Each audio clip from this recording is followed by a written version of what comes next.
আসসালামু আলাইকুম ওয়া রাহমাতুল্লাহ। সম্মানিত ভিউয়ার্স, কাছে দূরে দেশে প্রবাসে যে যেখান থেকে ভিডিওটা দেখতেছেন সবাইকে জানাই শেখ টিভি 99 নতুন পথ চলা চ্যানেলের পক্ষ থেকে আন্তরিক শুভেচ্ছা ও অভিনন্দন। সম্মানিত ভিউয়ার্স, আজকে আলোচনা করব আমার এসপি 125 BS6 বাইকটির 4 মাসের 3600 কিলোমিটার চালানোর ভালো মন্দ অভিজ্ঞতার রিভিউ নিয়ে। সম্মানিত ভিউয়ার্স, প্রথমে ইঞ্জিন অয়েল পরিবর্তন নিয়ে কথা বলি।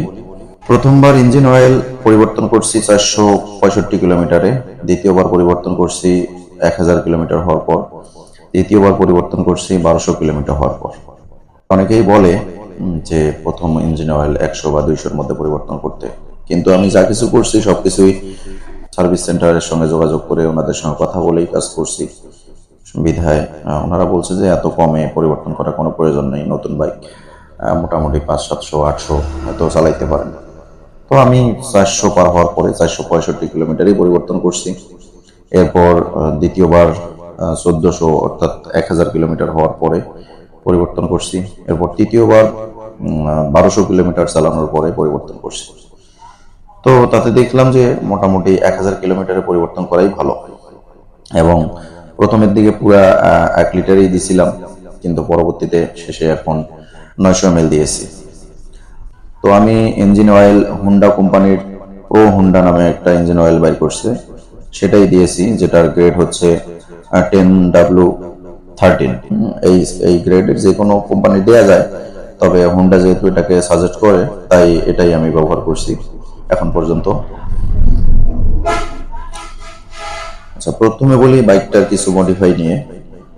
মোটামুটি আমি যেগুলা মডিফাই করছি, সিট কভার লাগাইছি, সাইলেন্সার গার্ড লাগাইছি, ব্যাক হুক লাগাইছি, হ্যান্ডেল গ্রিপ লাগাইছি, ডাবল হর্ন লাগাইছি, ট্যাঙ্ক প্যাড স্টিকার লাগাইছি, ও rim sticker, tyre colour, voice GPS tracker, cover, fog light, এগুলা মোটামুটি যা টুকটাক লাগে এগুলা লাগাই নিয়েছি। ইঞ্জিন গার্ড এখনো লাগাইনি, কারণ নতুন অবস্থায় ইঞ্জিনে বাতাস দেওয়ার প্রয়োজন, গরম হয় বেশি, তাই এখনো ইঞ্জিন গার্ড লাগাইনি। তবে ইঞ্জিন গার্ড লাগাবো সামনে 4-5-6 কিলোমিটার হওয়ার পরে ইনশাআল্লাহ। এবারে বলি বাইকটির ভালো দিকগুলি। প্রথমত সাউন্ড অনেক স্মুথ, তাই চালিয়ে অনেক মজা পাওয়া যায়। দ্বিতীয়ত মাইলেজ অনেক ভালো, সাধারণভাবে 65 কিলোমিটার পর্যন্ত পাই। আরো যদি লং রাইড হয় তাহলে 70-75ও যাইতে পারে, অনেকেই এর থেকে অনেকেই বেশি পায়। আমি বাইকটা তেল শেষ করে একদম বন্ধ হওয়ার পরে 1 লিটার অকটেন ভরছি, ভরার পরে পরীক্ষা করে দেখছি 68.5 কিলো গেছে। কিন্তু লং রাইডে এখনো যাইনি বেশি দূরে। বেশিরভাগ সময় আমি বাসা থেকে মসজিদ থেকে বাজার হয়তো 1/2 কিলোমিটার পর পরই থামা হয়। তো এইভাবে চালিয়ে আমি মোটামুটি 68.5 কিলোমিটার, আলহামদুলিল্লাহ আমি অনেক খুশি এই মাইলেজে। এরপর হ্যান্ডেল বার অনেক লম্বা হওয়ায় এবং অনেক ফ্রি হয়, সহজেই পার্শ্ব পরিবর্তন করা যায়। সাসপেনশন উঁচু নিচু করা যায়, ফলে পরিবারের লোকের উচ্চতা অনুযায়ী, ওজন অনুযায়ী উঁচু নিচু করে নেওয়া যায়। চালাতে একটু ঝাঁকি লাগে, তবে 2-3 জন নিয়ে চালালে আর কোনো সমস্যা হয় না, ঝাঁকি লাগে না, তখন সাসপেনশন সুন্দরভাবে কাজ করে। এরপরে টিউবলেস টায়ার হওয়ার কারণে পিছনের টায়ার 180/18 হওয়াতে সহজেই কর্নারিং করা যায়, কোনো সমস্যা হয় না। এবং বিশেষ করে যে জিনিসটার কথা আমি বলবোই, সেটা হচ্ছে যে সিবিএস ব্রেক। এই ব্রেক থাকার কারণে আমি 3টা দুর্ঘটনা থেকে বেঁচে গেছি, দ্রুত হার্ড ব্রেক করার কারণে, কোনো স্কিপ করিনি, এবং মোটামুটি আমি 3বারই বেঁচে গেছি আলহামদুলিল্লাহ, কোনো সমস্যা হয়নি হার্ড ব্রেক করার কারণে। তারপরে হলো 50 থেকে 70 পর্যন্ত অনেক স্মুথলি চলে, 70 থেকে 90-95 পর্যন্ত একটু ভাইব্রেশন হয়, আরো তখন সাউন্ডও একটু বেড়ে যায়। এছাড়া মোটামুটি নিচে 60-65 পর্যন্ত চালালে কোনো সমস্যা হয় না। যারা মাইলেজ কম পাচ্ছেন, অর্থাৎ দেখা যায় যে কেউ বলে যে আমি 45 পাই, 50 পাই, তাদের জন্য একটা সহজ উপায়, আমিও প্রথমের দিকে এরকম মিটারে দেখাইছিল, কিন্তু এটাকে সহজেই সমাধান করছি। হচ্ছে যে ট্রিপ এ শো করে সেট এ কয়েক সেকেন্ড টিপে ধরে থাকলে ট্রিপ এ 0 হয়ে যাবে, দেখবেন যে এতে এভারেজও 0 হয়ে যাবে। এরপরে চালালে দেখবেন যে ইকো মোডে চালালে 65-70 এমনিতেই মাইলেজ চলে আসবে, এটা কোনো ব্যাপার না। আর মিটারে যাই দেখাক, বাস্তবে কিন্তু 65, 68 বা 70 এরকমই মাইলেজ পাওয়া যায়। এবারে খারাপ দিকগুলা বলি। এই বাইকটার খারাপ দিক বলতে যে হর্নটা দেওয়া আছে এই হর্নটার লাউড কম, তাই সাথে আরেকটা লাগাইলে আর কোনো সমস্যা হয় না। দ্বিতীয়ত লাইটের আলো কম, যেহেতু এলইডি লাইট লাগানো হয়েছে তাই এই লাইটের আলো দিয়ে হাইওয়ে রোডের মধ্যে চলে না, তাই ফগ লাইট লাগাই নিছি, এখন আর সমস্যা হয় না। এরপরে হচ্ছে যে প্রথম গিয়ার দিতে মাঝে মধ্যে আটকায়, এখন অনেকটা ভালো হয়ে গেছে, আটকায় না। তবে প্রথমত আটকাইছিল, অনেক আটকায়। আর যখন 5 গিয়ার দেওয়া হয়, 5 গিয়ার থেকে যখন গিয়ার কমাইতে যাই তখন কিন্তু মোটামুটি আটকে যায়। তবে সমাধান হলো যে একটা গিয়ার দেওয়ার পর বা একটা গিয়ার কমানোর পরে ক্লাসটা একটু ছেড়ে আবার ধরে আবার দিলে আর সমস্যা হয় না।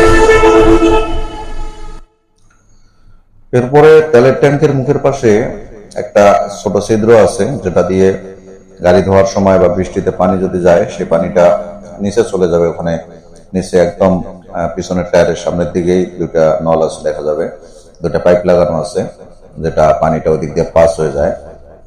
কোনো কারণে যদি ওই মুখটার মধ্যে কোনো ময়লা আটকে যায় বা ভিতরে পাইপটা ট্যাঙ্কের নিচে বেঁকে যায় তাহলে পানি আটকে যায়, এবং সেই পানি বেশি হয়ে গেলে কিন্তু তেলের মুখ খোলার সময়, ট্যাঙ্কের মুখ খোলার সময় পানিটা ভিতরে চলে যাবে। এই কারণে ওটা খেয়াল রাখতে হবে যে ওই পানিটার পাইপটা মুখটা ক্লিয়ার আছে কিনা এটা দেখে নিতে হবে। আমি জিপিএস ট্র্যাকার লাগানোর সময় যখন ট্যাঙ্কটা খুলছিলাম তখন ওই লাগানোর সময় অসতর্কতার কারণে ওই পাইপটা ব্যাকা হয়ে গিয়েছিল, বিধায় পানি যাইতে পারতেছিল না।